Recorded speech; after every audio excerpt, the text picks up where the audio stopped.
Deposit photo থেকে আমার একদিনে ইনকাম হয়েছে $176। হ্যাঁ, $176 ইনকাম করেছি আমি একদিনে ডিপোজিট ফটো থেকে।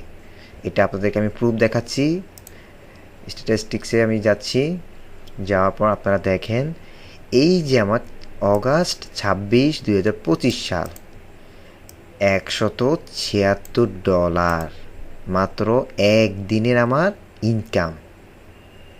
আমি আবারও দেখাচ্ছি, এই যে আমার সেল হয়েছে, কাস্টম সেল অগাস্ট 26, 2025, আর্নিং $176 একদিনের ইনকাম। আপনারা যদি এরকম ইনকাম করতে চান তাহলে আমাকে নক করতে পারেন। আমার কোর্স রয়েছে, সেই কোর্সটি এনরোল করতে পারেন। আর আমি শুধু এই ডিজাইন রিলেটেড কাজ শিখাই না, ছবির কাজ, ভিডিও কাজ এবং ডিজাইনেরও কাজ, আমি সব ধরনের কাজই শিখিয়ে থাকি। আপনারা চাইলে আমার কোর্সটি এনরোল করতে পারেন।